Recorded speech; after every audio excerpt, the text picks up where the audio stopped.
USCHO.com.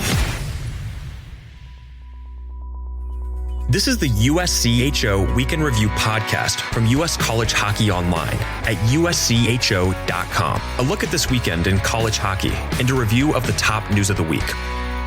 Welcome to USCHO Weekend Review for Monday, March 28th, 2022. I'm Ed Trefzger alongside Jim Connelly and Derek Schooley. This podcast is brought to you by DCU Digital Federal Credit Union. What will DCU mean to you? Find out today by visiting dcu.org. Membership required. Well, it was some great hockey over the weekend in all the regionals, but it wasn't without some controversy. And let's start out with Allentown. Michigan was up 4-0. Very quickly in the third period, Quinnipiac clawed back to 4-3, and then things got a little bit wild as Rand Pecknold pulled his goaltender with about 4 minutes left, and Michigan fairly quickly got the game-winning goal to make it a 5-3 game. It ended up 7-4, and that really brings up the question: was that a wise decision to pull goaltender Dylan St. Cyr at that juncture for Rand Pecknold? And, you know, it's easy to look back in retrospect and say, hey, that was a bad idea because it didn't work out. But even at the time, I was scratching my head. And I know Clay Matvick and Sean Richland on ESPN were very much against the decision at the time, too. Was that a premature decision to get the extra attacker out that early? Well, I'm excited about today. I think today's going to be, we got a lot of good, exciting things. And Ed, you're fired up already. So let's dive right into this. This could be a fun one for today. But I think a lot of it goes back to everybody goes by numbers now. Patrick Waugh started pulling the goalie early and earlier, and TV was saying a minute 30. That's not realistic anymore. You start looking at 2:30 now, down one. So is 3-4 minutes out of the question? Absolutely not. But I will say this: you have to go off feel. You have to know what the scenario is going on in the game. And the feel of that game was Michigan was panicked. Quinnipiac was getting chance after chance after chance. They had 4 or 5 chances right after they made it. They got the third goal. And I think in retrospect, yes, too early. My feel would have been probably around the 2-minute mark because of the amount of chances they were getting. If Michigan was dominating that game and they weren't getting the puck out and they were pinned, yes, come out of that face-off with 6 and make Michigan get panicked, and in a different type of panic, because they wouldn't have been panicked. They were scared. They were the game was Quinnipiac's to take at that point. And maybe a tad early, and yes, retrospect, and yes, it worked at 6 minutes against Harvard.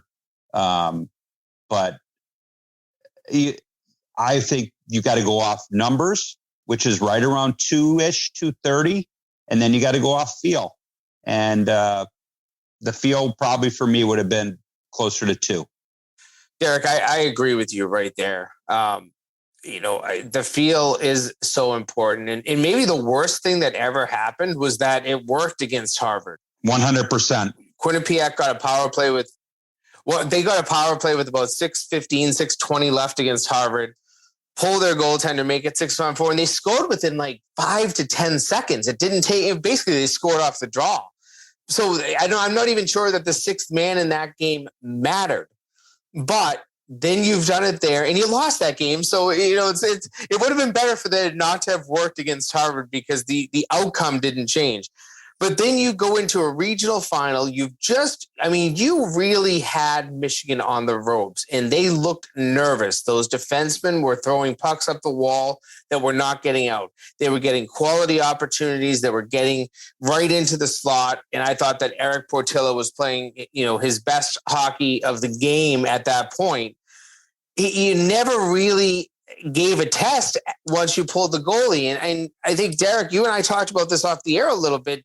You changed everything in the game by pulling that goalie. Michigan went from running around trying to cover in a man-man situation to, okay, all we have to do is block passes, block shots, clear pucks. That's now our mission. And we'll be able to do that. And that's all they did. One bad pass, it's a block, a 2-on-1 the other way. It wasn't even a really good 2-on-1. I think if a goalie's in there, it doesn't end up being that desperate. You save the play. But once that puck goes in and makes it 5-3, despite the fact that Quinnipiac would score once more after Michigan had already scored twice more, I mean, the final 4 minutes of that game got a little crazy and out of hand. And it's hard. I don't love second-guessing coaches because, A, I'm not one. I've never tried to be one. But B, the situation and the pressure of a situation. I know you paid money to be under pressure, but the pressure of the situation, you don't always make the right choice. And I think that is one, I know that Rand in his post-game press conference said something about, if it had worked, we wouldn't be talking about it. It'd be going the other way. It didn't. And now we're kind of second guessing him. That's human nature. Yeah. And Jim, to add to that, not only did Rand say that, he also mentioned that if he hadn't gone to the extra attacker at that point, his guys would have wondered what was wrong because they had learned to expect it that early. Well, I'll tell you this, and yes, teams do that. And I know that Frank Serratori at Air Force pulls the goalie very early. I know Jason Lammers at Niagara, we were up 4 goals with 9 minutes to go in a game, pulled the goalie. You expect that. People's habits. But I also, once again, there's a portion that you look at things by the numbers, and not everything's dictated by the numbers. It's dictated by there's got to be some personal feel. And I think Rand Pecknold's an unbelievable coach. I think what he's done with that program has been outstanding. He's got great assistants in Mike Corbett and Joe Dume. But there's got to be some sort of feel in that scenario where you go, maybe we can just wait a little bit longer because we are dominating this game. They are scared. They are feeling it. And I think, Ed, you brought it up off air, and I know we keep talking about off air because this has been such a debateful day of things. Does this change, people's thought process? Does this take Quinnipiac out of the 5-on-5 mode, and then they put them into the 6-on-5 and where you're standing and not free flowing and expecting a power play? And does it put Michigan in a 6-on-5 mode where they know they've got to almost be like a penalty kill, and they take them out of the panic mode and put them into something more comfortable? And I guess we won't know the answer to it, but lost in all this is 2 things. One, what a comeback by Quinnipiac. What a way to flip that game. And 2, Eric Portillo, no matter how many goals he gave up 4 in that game. If he didn't play the way he played in the first 2 periods and when they got 3 goals, Michigan, we might be talking about Michigan not advancing, because that might have been the best goaltending performance for 2 periods by Portillo. And then when they got the 3rd goal against. I will tell you that somewhere in Ann Arbor this week, there will be so much defensive zone coverage worked on by Mel Pearson. That was a team that, basically for 2 games in a row, came into the 3rd period with nice, healthy leads, a 3-goal lead on Friday, then a 4-goal lead on Sunday. And by the end of each period, probably were sitting there, needing oxygen tanks because they were running around so much. They lost their structure in the defensive zone come the 3rd period. It's almost like guys started freelancing a little bit, feeling like, okay, hey, this is the game that we've got won. This is one that we can just kind of enjoy. And when all was said and done, that was 2 pretty scary 3rd periods for Michigan. And I think Mel Pearson knows he has a lot to work on before Boston. Do you think they got caught up into their lore, their what everybody's talking about? But it seemed like to me that they wanted to get really cute, fancy, showmen. You got Portillo shooting for an empty net. You've got a lot of things that really don't happen very often. The most important thing is win the game. And it seemed like they wanted to win the game with flair. I don't know. Does that? No, I said this. I don't know. I agree with you. I think they wanted style points at the end of each of those 2 wins. They were enjoying the moment of boy, we're dominating a good team. We're dominating a good team for the second time in 3 days. I think that they really were, caught up a little bit in the moment. They wanted to be the Harlem Globetrotters, not the Michigan Wolverines. And, you heard Mel Pearson talk a little bit about, listen, the messages we got to Boston. I get that. It really is. You still got there. But you know that this cannot happen at the next level. The next round, if you start getting fancy, start making plays that you're really not that capable of, or you might be capable of, but they're not high percentage plays. If you're making the low percentage flashy plays, you're going to get burned. And I think Mel Pearson is a good enough coach, and everybody that's on his staff to recognize that. I think that is really, when I said that what's going to be worked on in Ann Arbor over the next week is defensive zone coverage. That's really what I'm referring to. I want to ask one more thing about that game. Eric Portillo had an equipment issue. They said on the broadcast, they were told it was a skate lace issue. Is this another thing that needs to be refined a little bit better? The rule book says unnecessary delay shall not be permitted for the repair or adjustment of a goalkeeper's equipment. If major adjustments are required, the goalkeeper shall retire from the ice and be replaced by the substitute goalkeeper immediately. A referee may allow for minor delays, and they could get a minor penalty for delay of game on that. Rand Pecknell was visibly getting agitated, waiting for that to happen. It was taking the momentum away from Quinnipiac. Is this a rule that needs to get a little bit better definition, or was it an error by the officials to allow such a long delay? I think you got to see what it actually was. I mean, if it literally was a skate lace broken, you're not going to make them change their starting goalie out. I think that there's feel behind that.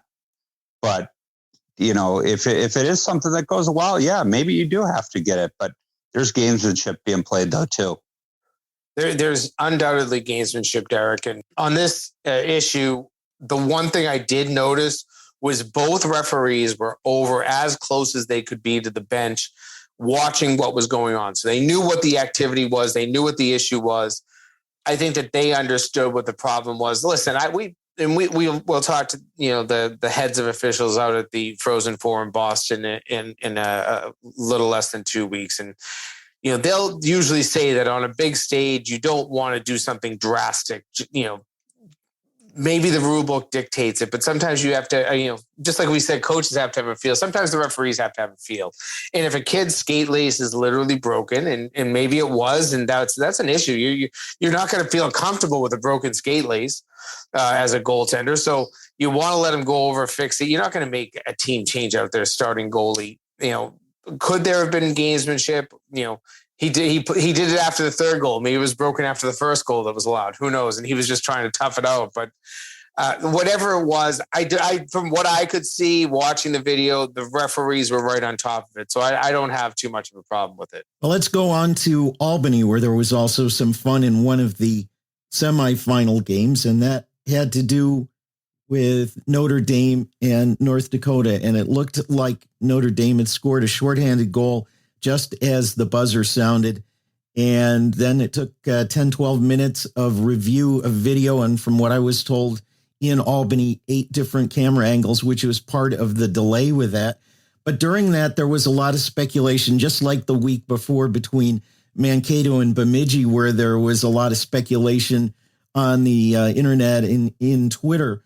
But what it came down to really was getting it right. And as it was explained, the scoreboard clock was inset or burned in, as they used the language from the NCAA. There was some question about the light and so forth. And again, we turn to the rule book, and this is probably an arcane rule. It's under this section on timing devices. Time displayed on a clock or timing device shall supersede any disparity with lights or horn signaling the end of a period or a game. And Jeff Jackson called that out during the post-game press conference, said, hey, look, in the NHL, when the light goes on, the light goes on. I don't know about here or what's going on. That's the way I always understood it.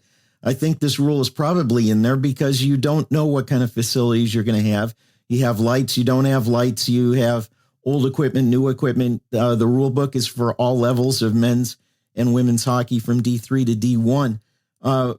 But maybe this is another area where some specificity or some clarity in the rule book needs to happen during this rule change year. Yeah, I'm going to go back to something I mentioned in last week's podcast, the conversation I had with Brian Murphy, who's a former NHL official and now the head of officials with Hockey East. And he said, I've gone through this rule book and there is so many gray areas in our rule book. It's bad. And he wants to make changes. And I don't think he's getting heard by a lot of people, but maybe these last 2 weekends will make his point or at least emphasize it a little bit. You know, if green lights don't matter, get rid of them. You know, why do we have these secondary sources that are supposed to be to tell us? I mean, you can see clocks and there, you know, don't forget you have 2 clocks on a broadcast, one that the viewer is seeing and that's not official, and the clock in the building. And I was working the booth for ESPN, helping out Ben Holden and Dave Starman. And that clock that films the scoreboard was literally right next to my head. I could have touched it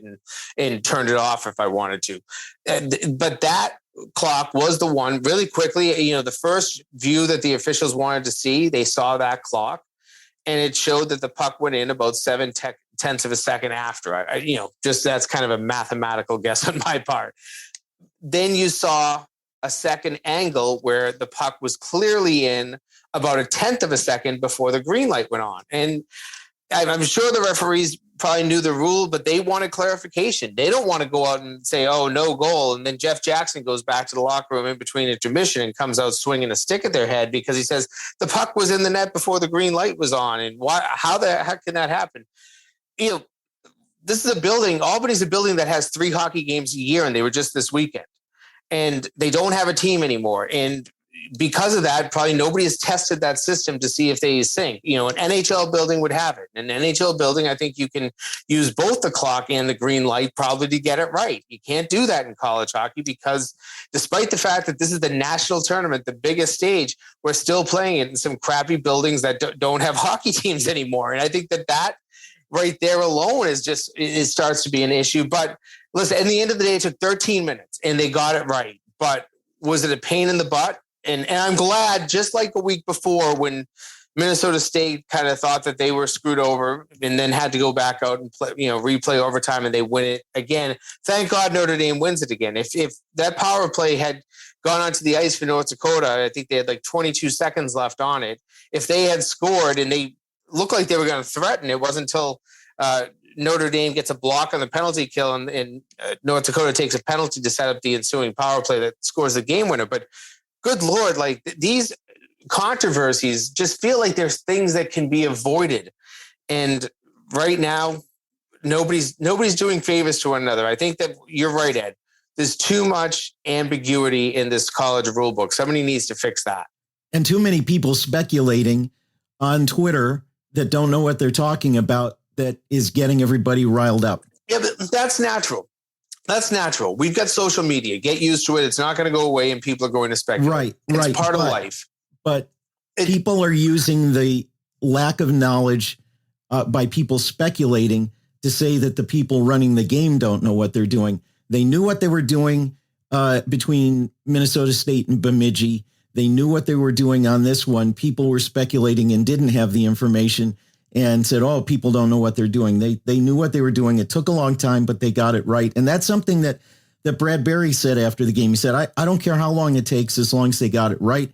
The players said that their coaches up in the booth saw it, knew it was going to not be a goal, and were pretty calm about it. And Jeff Jackson told Notre Dame, hey, look, remember what happened with Minnesota State last weekend. This thing may not be over. Be ready to come back out on the ice. So everybody who had official things to do had it under control. It was the perception that things weren't right that was going on. And so I think we need to give a little benefit of the doubt to the people running the thing, though I agree with you, there could be more specificity in that. But, you know, I think that there was some unfair criticism there. People were bashing the NCAA statement. I don't know what else you want them to say. You know, I'm not trying to suck up to the NCAA or the officials. Anybody knows I'm critical enough of that, but I think they got it right and did what they had to do. And it took a while because they had a lot to look at. I'm just going to sit here and be quiet because You guys did a really good job there. The things that are getting lost in this are that we had some really good hockey that are played that are being overshadowed by some things. We didn't talk about AIC at all in the Loveland region. We didn't talk about in the Allentown region. They did a great job. That hockey game between Notre Dame and North Dakota, unbelievable. Of course, this is what we're going to talk about. But the reason I'm being quiet is because I've been on the other side of this. Until this year, what have I done the last 3 years? I've been on the championships committee. I've been that site supervisor.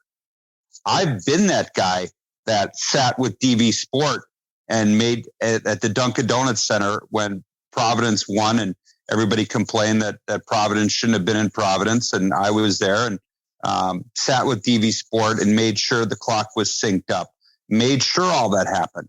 That is all done. Kristen Fassbender, who just is not with the NCAA, was unbelievable in her details. Steve Metcalf and now Mike Kemp of the committee. And I was fortunate to go with Chad Tolliver, and Chad's now replaced Kristen and running the championship. So I know the detail of these people. I know that they talk about it. I know that in the pre-meeting with ESPN and the championship committee that they talk about making sure the clock is synced with the TV and making sure all that's synced up. It was actually tweeted by the SID of Western Michigan that they talked about it. So all that is talked about. It happened. They did it. They did it to the best of their ability. They got it right. And there's going to be, no matter what happens, there's going to be people that complain. Nobody's going to be happy. You're never going to make everybody happy. These people are doing a very good job. And unfortunately, with this dynamic of controversy, we lost in the fact of that was a really, really good hockey game. Can I make one last point? Maybe this is a question to both of you. I don't know if I have an opinion either way, so I pose this question. Would either of you be in favor of putting an NFL-like rule on instant replay and at least capping the length of the review? The reason I say I mean, you want to talk about, and it happened a number of times this weekend. The one in Worcester where Northeastern ended up losing the game to Western, that review took less than a minute. That's the ideal type of review. But I know that we always say you got to get it right. You got to get it right. But 13 minutes feels like a long time. You had an intermission after that one, so maybe it wasn't that horrible. But, could you cap it at 5 minutes and make the referees make a decision based on the knowledge that they have? I don't know if maybe that there's a fear that you're going to get something wrong in doing that. But sometimes you just wish that the entire flow of the game was not halted by video review. I tweeted out, Jimmy, that I used to be, hey, we got to get it right. And I tweeted out that, and I think I'm in the majority now, that the review of coaches needs to be changed. You can't look at every goal. You have to put the onus on the coach. Yes, you've got to put a challenge in there. And quite honestly, I don't know if losing your timeout's a big enough penalty, because I don't really care. I'll find as we talked about with Eric Portillo, I'll find a way to get a timeout, during a game. I think that the review has got to be looked at. I was not in favor of changing of anything. I wanted to get it right, but right now we've got to get this under control. It's got to be a black and white goal or no goal. You can't ask to review 5-minute majors. You can't ask to review a potential of every goal standing there. This will be on the rules committee to review this completely and come up with something different. Whether there is a time, I'm not against that either. I think you could have a 5-minute time limit, because, we go back to that Vermont Air Force game. How long did that take? I mean, the 1 year was, yeah. So, I mean, there's just so many. Yes, you want to get it right, but we're killing some things at times, because we took some flow out of some really good hockey games.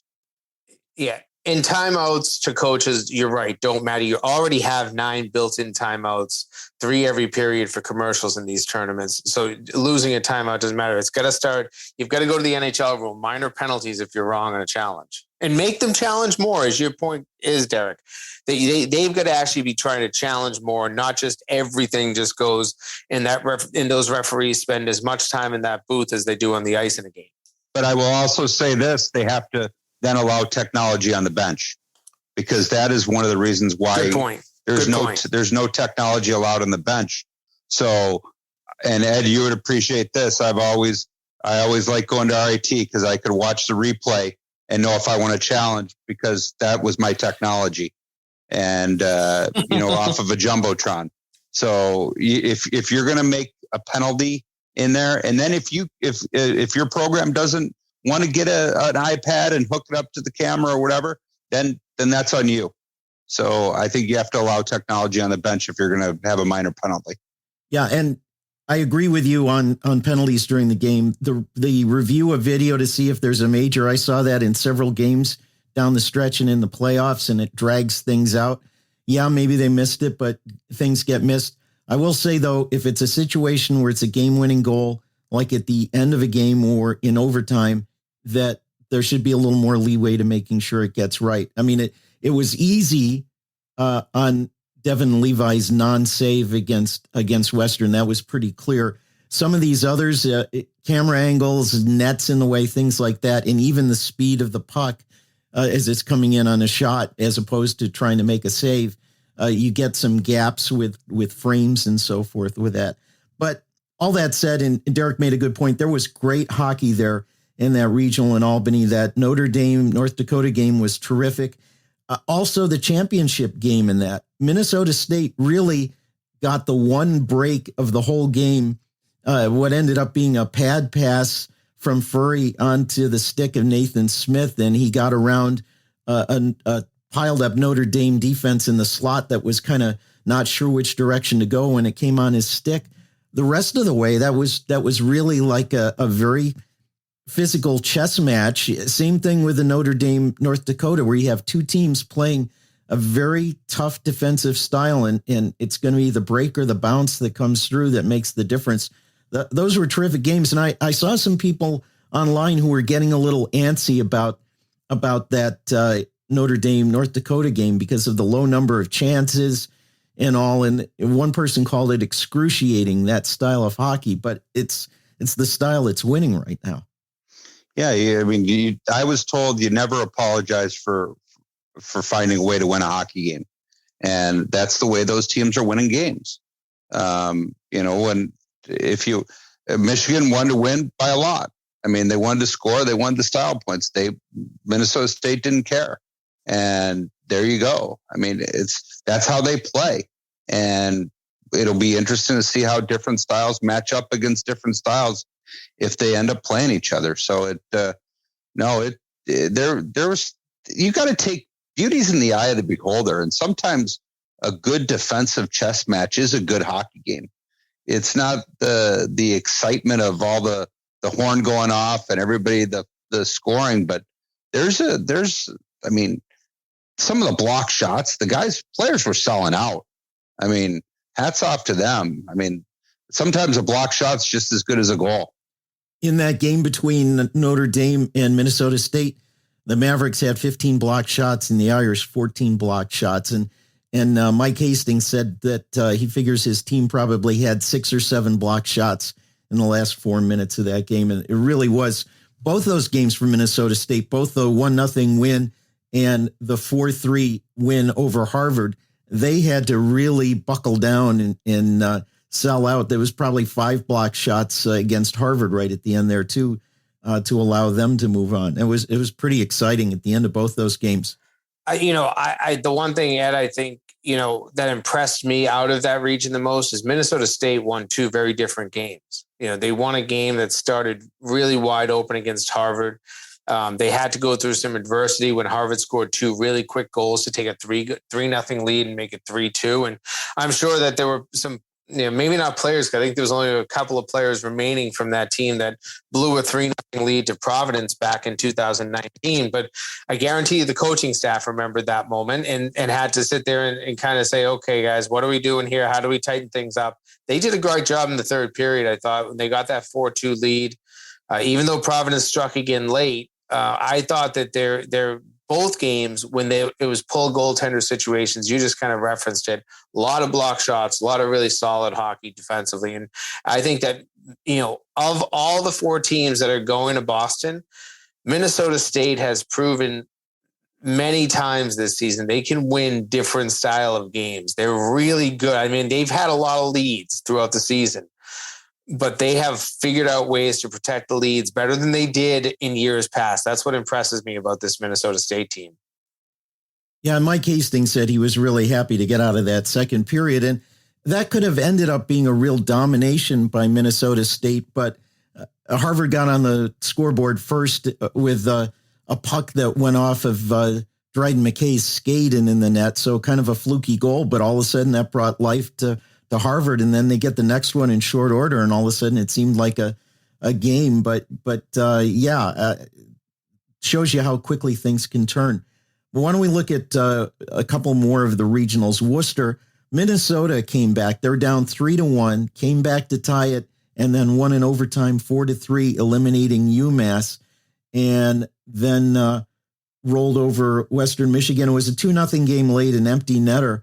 That game didn't feel as much of a trouncing as the scoreboard might look, as I think almost all the games were pretty good this weekend. But Minnesota seems to be on a nice roll going into the Frozen Four too. Well, congratulations to Bob Motzko, first of all. Everything that Bob went through this summer, I'm so happy for him. That's a really, really good coaching job he's done, losing LaFontaine and all his personal tragedy. But congratulations to Bob. What a good person he is, and he deserves to be there. Disappointed as an alum of Robert Morris of Western Michigan, because I know that a group chat of 20 guys going about Western winning their first game, but really good regional. A lot of different games. What a game between Minnesota and UMass. The ability to come back. The crowd was in it. It was great atmosphere. That was a really good hockey game. And obviously the overtime goal before that in game one with Western and Northeastern. The one thing I will tell you, did you notice that it really could have been a big problem is, and this is something the NCAA doesn't allow a lot of, is on the overtime winning goal, the water bottle almost got in the way of that. Usually it's got to be hooked on, and it's actually a point of emphasis at times that it's put back in so it doesn't get in the way of reviews. The water bottle almost cost Western Michigan a little bit on that review of that wraparound goal, but that was a regional that devoid of any controversy other than the fact of really good hockey. And congratulations to the Gophers. Yeah, I loved the way that Minnesota played that game yesterday. Really complete effort. They've got some high-end talent there. And, when I watched, I had never really seen much of Justin Close until this weekend, and I still haven't seen them live. I look forward to seeing them in Boston. But he's phenomenal, and he made some big saves in both games in this tournament. And, I thought that the game that they played against UMass was probably the game of the tournament. That was, the most exciting, to come back from 2 goals down and get that win in overtime. And listen, there were 6,000 people in the building that night. And every one of them was pretty positive UMass was going to either find a way to win that game in overtime or hold on to a lead, whatever the case was. But I was impressed with Michigan. They showed a lot of guts that night, and I think that really gave them some momentum into Sunday. And I thought that yesterday's game a little bit more scientific, a little bit more kind of an operation, a surgical approach to the game. But they did it right. They did it well in both games, and this is going to be a tough Gophers team to beat. Yeah, I had a guy text me and say, you know what, I'm going to have to bet against your alma mater, because anytime you have a chance to take even money on Minnesota going to the Frozen Four, you got to jump on that. Yeah. Well, let's look at the Loveland Regional. Nice crowds there for Denver. They won 2 one-goal games.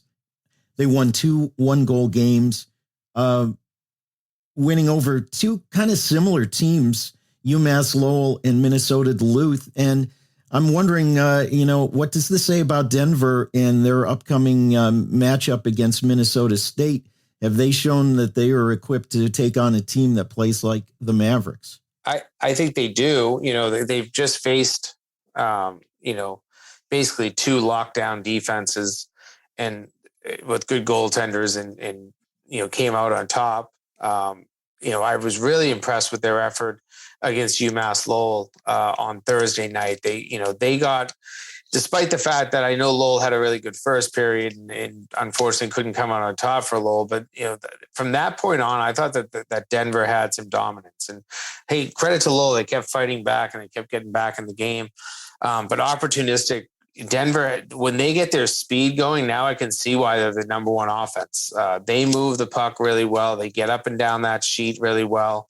I was really, taken by how well Denver played, and they were definitely survive in advanced mode, but they also get things done. I don't know what it is to say. I mean, the game-winning goal on Saturday, a little bit of a fluky play, off the end wall, bounces out, and then literally is in the slot, to be poked home by Denver, and those are the types of bounces sometimes you just need to win games. But they will. I think they'll be really tough. They'll be very tough for Minnesota State. There's nothing easy about what Minnesota State has in front of them, because when you have an offense like Denver does, and you can get up and down that sheet as fast as they can, they're going to provide a major challenge.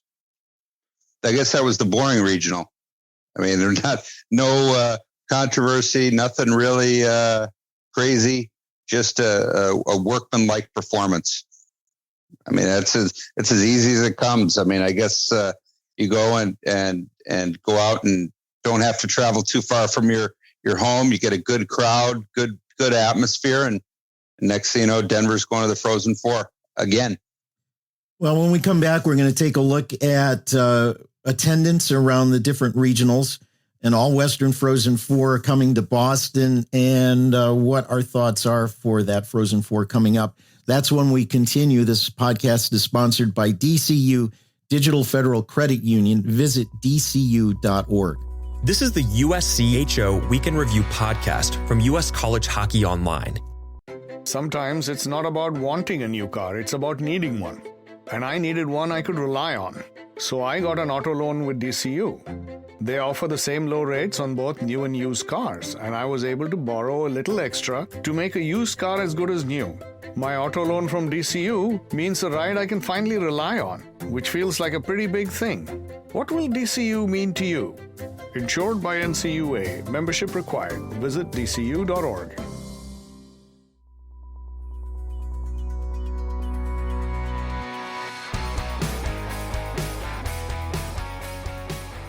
We're back with the Weekend Review podcast. I want to talk a bit now about attendance, and I think I may have a different take on this, but we'll find out. Maybe we're all on the same page.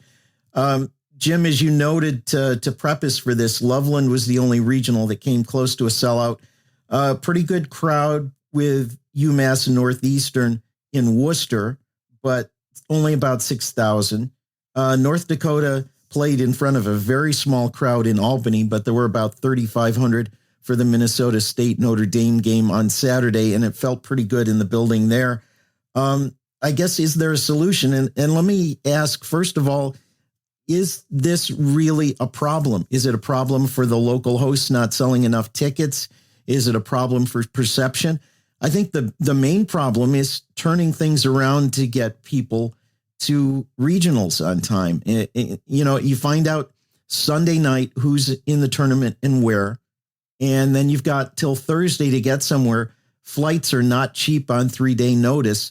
The other thing is, and I asked Grand Forks Herald hockey writer Brad Schlossman about this, because North Dakota is known for being a team that travels, and there was not much of a North Dakota crowd there. And he said the fans plan around this. They plan for the NCHC Frozen Face-Off and going to Minneapolis, going to St. Paul for that. And then they plan for the Frozen Four, but the regionals they don't really worry about because it's too short a turnaround. So even the team that has the best traveling fans can't make it there. So I guess the question is, do you want a full building? And if so, do it on the highest seeds home ice.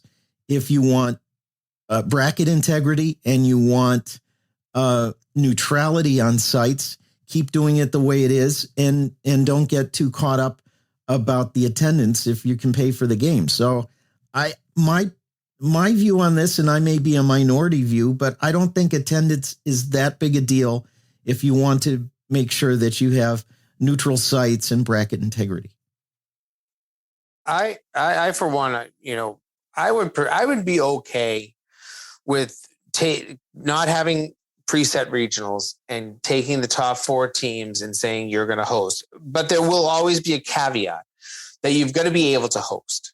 I know not every building out there, if you have certain teams that were to run a season and get to the number 1 seed, that they couldn't host 4 teams per se. They couldn't have enough facilities. So you've got to make sure that the facilities can host. So you maybe have to put a standard in place, and it doesn't have to be horrible. But if you let's think about where we were. If these games were at the University of Denver, they were at Minnesota State, they were at Western Michigan. And I'll admit, Derek, I know it's your alma mater. I've never been to Lawson, and then Ann Arbor. I mean, Western Michigan's maybe the only one I question out of that, but I think that they probably could have run some sort of a tournament out of there. I'm sure they have enough locker rooms. And as long as you have certain facilities, it's not the worst thing. We see it in women's basketball, and it works really well, that those, first round games in the round of 64 and then the round of 32 are very well attended. And maybe rarely in women's basketball, maybe more often in men's hockey, the number 4 beats the number 1. And thus you get a championship game with no atmosphere. And I was there in 1994 when Lowell and Minnesota played in a regional final in Munn Arena. There were two regional finals in each site back then, and the first was awesome. But the second game, I do believe we played it in front of basically 85 people. So it's not a perfect solution, but at least you're going to get one game with just unbelievable atmosphere, and it's a lot of fun. It really rewards teams for having that great season. Maybe there's coaches out there that think it's too much of a reward, because maybe from 4 to say 9 or 10 in the pairwise, there's very little disparity. You're almost, sometimes you feel like the 10 team is typically better than the 4. Who knows? But I don't mind, in looking at just some of the empty buildings, that building in Albany on Thursday, and maybe you're never going to get a good attendance on a Thursday, was awful. I mean, there was no atmosphere, and then there were no fans. It was boring. That stood out. That one stood out maybe more than the other ones. And even like I just looked at Loveland's attendance, that they list the building as 7,400 capacity. The championship game attendance was 4,487. I don't know if they curtained it off and made it just a lower bowl situation. Who knows? But even when you have a host team right there, Worcester with UMass, great UMass crowd, but it still was less than half the building's capacity at the end of the day. But Jim, the other thing you got to think about is television. ESPN has got to get trucks there. They've got to get broadcasters there, and they've got to get set up. And if they don't know until Sunday night where they've got to be on Thursday, maybe they've got to find a video truck in Kalamazoo to get to a building. There are those issues there. There's so many more people that are watching on TV than in the building, that maybe that's got to take precedence, that you're able to get a broadcast going. Yeah, you can still do a good amount of planning for that. You really can, because you can see by 2 weeks in the regular season, or maybe 1 week left in the regular season, who those 4 hosts are probably going to be. At least you can have 8 scenarios or 10 scenarios drawn up, and you have all of these are third-party broadcasts anyways now. So you have a company that can get there or will get there. I mean, the company that I worked with this weekend in Albany was a New York-based company, but they said, hey, we can be sent to the West Coast any day. So, I mean, these companies know what they're doing. It can be done. I understand the concern for logistics, but if you want to get these things done, and it was done for a number of years, the first round used to always be hosted on a campus site. They've gone away from it, but it can be done. Yeah, and I think part of the problem is locker room space. I think you want to keep the national tournament as neutral as possible. I actually, I got to run the show last night, Jimmy, but there was an article that went out on the D1 ticker today that the women's tournament is now debating whether to go neutral sites in basketball. That you actually brought it up. And they actually had stats from the last 10 tournaments in basketball. And the neutral sites men's top 4 seeds, 59 of them of the 160 didn't reach the Sweet 16 of the top 4 seeds. In the women's tournament, only 44. But of those 44, 11 of those 44 who lost weren't even able to host their own tournament. So they had to go play at other places because of conflicts in their buildings and things like that. I would hate to go to a campus site and let's say we were at, it was going to be at Western Michigan, and all of a sudden Western couldn't host. And then you go to the second site, and then the number 1 team doesn't get that benefit because they can't host. I mean, I think if we're starting to do all this kind of stuff, we might as well just stick with what we've got and understand that there are going to be good crowds and there are going to be bad crowds. No matter what, you had the UMass game against Minnesota had a great crowd, right? The other game wasn't. If that was on campus site, it would have just been flipped. There would have been a really good crowd for the home team and an average crowd for the other team. There's going to be, if you get local teams, a good crowd and a bad crowd. And it would be the same way if it was a campus site, a good crowd and a bad crowd, potentially. Derek, I think you summed it up very well. We're going to be also interested in attendance at the Frozen Four in Boston. All 5 teams from Massachusetts were exited in their first round games. So what's this going to do for attendance? It looks like it's sold out, but there's a lot of resale that happens. And then there are also people who go to the Frozen Four no matter what. I understand that there's going to be a real demand for Minnesota State tickets. They sold out their allotment for fans. They're going to see if there's some left from the team's allotment after parents and so forth get their tickets. But there may be some demand there. Is there going to be an attendance problem? I don't see it being an issue. Maybe you get 1,000 or 2,000 empty seats in TD Garden, but it's not going to be the problem that they had in Buffalo in 2019 at all. No, it won't, Ed. Not in any way, shape, or form. I think this is, they're really close to capacity already. I know that the NCAA is trying to look for tickets. We, as a partner through the Humanitarian Award, get tickets, and they're saying, hey, if you need more, you need to get them to us. If you have extras, you need to get them back. So there's a real demand for tickets right now. But I think there are people out there that also, bought 4 tickets when they could, hoping that they would resell them, now to hopefully some BU or Boston College or Providence or UMass Lowell or UMass fans, because they thought that one of those teams would make it to the Frozen Four. They're probably a little disappointed that they can't, double their investment, but that's life. I don't mind that. I think we'll have a building that probably for the 2 semifinals, looks like it's near capacity, maybe 85% capacity because you have the fan bases that might not attend both games. I bet for the final, no matter who's in the final, I bet you have, a really solid building, banged out, absolutely full. There won't be the tickets will be hard to come by for the finals. My 4 years on the committee, I would have had Buffalo, Detroit, Pittsburgh, and Boston. And this was the one that we thought that would blow up. And who would have predicted that there would be no Eastern teams?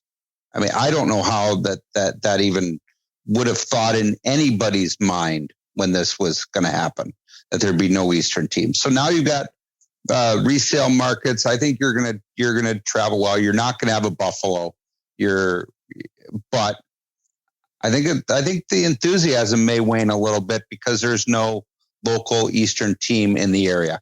I don't know. You're from the area, Jimmy. Is it going to overtake the talk of the town with Minnesota State moving the needle? So that might be where it does come off a little different. You won't have the local media attention or a large amount of it. Maybe the TV stations will still make sure that they show some highlights of the games. The local newspapers will cover it, but it won't be the front page story. You'll still have probably Red Sox or something like that kind of overpowering things, from a media market. I think there are fans, and I know like the hockey passionates out here that don't go to Frozen Fours every year, but they're like, hey, we got tickets to the Frozen Four. We really want to see it. I think there will be some fans that just go just to experience the event. And I think that's fun. I mean, that's the reason I went to my first Frozen Four in 1995. It was in Providence. It was right down the road. I had never been. I wanted to go, and I found ways to get tickets. And that was a great experience, and it kind of hooked me on this event. So I maybe you don't have as much with 4 Western teams in a very Eastern market, but I still think, once we get to Thursday and you see all the jerseys of the 4 teams and maybe even some other teams walking around the city of Boston, people will know what's going on, and there'll be some real buzz for it. Well, with all that, there's going to be some great hockey played. I don't think you could find 4 teams that are hotter right now that are going into it than Denver, Minnesota State, Minnesota, and Michigan, all playing very well and coming out of what has to be the best regional weekend in recent memory. It was just terrific hockey in just about every game, and I'm really, really looking forward to these matchups. Well, I'll tell you this. You got 3 number 1 seeds, and you got the Big Ten regular season champion that, if they would have beat Michigan, they would have been a number 1 seed. So you do have probably 4 of the right teams. And you got some names and name brands in college hockey. You've got the Blue Bloods in Minnesota. You've got the NCHC team in Denver. You've got a lot of national championships. You've got Michigan. I mean, you've got a little bit of everything. And then you've got the little engine that is at their time in Minnesota State. They've been there. They've had the issue in Providence where they lost to Providence. They made the Frozen Four. Is this their time? A lot of storylines to play out over the next 2 weeks. And the one thing that kind of stands out to me is just the actual high-end players. You will see some of the best players that have played this game possibly playing their last games ever in Boston. Will all 8 of these, top 2 round picks in Michigan be gone at the end of this year? It's possible. Some of these guys that were in the Olympic team for Minnesota or Minnesota State, could they be gone for sure? In Denver, you can't forget Denver has had some of these real great name players, and they do have the nation's leading scorer in Bobby Brink. I mean, you're going to see some unbelievable players on the ice. The question that we'll discuss this when we podcast from the Frozen Four in Boston beginning Wednesday, but the question that is going to go through my mind in the next week and a half, which is going to win out, good defense or spectacular offense? Will we have 2-1 games, or are we going to have 7-6 games? Yeah, it could be either way. And you know what? You have all these blue chip players, and then you have Minnesota State with 1 drafted player. What a contrast with all of that. And it could be that team that walks away with the whole thing. It would be wild. It would be incredibly wild to see Minnesota State win this thing, just the difference in teams. But I love the talent that's going to be at this regional. One of the best high-end talent regionals we've seen in quite some time. Well, with that, we'll wrap things up for this edition. This has been brought to you by DCU Digital Federal Credit Union. What will DCU mean to you? Find out today by visiting dcu.org. Membership required. For Jim Connelly, for Derek Schooley, I'm Ed Trefzger, and we'll catch you next time. This has been the USCHO Weekend Review Podcast, a production of U.S. College Hockey Online. Visit uscho.com/podcasts to listen or subscribe.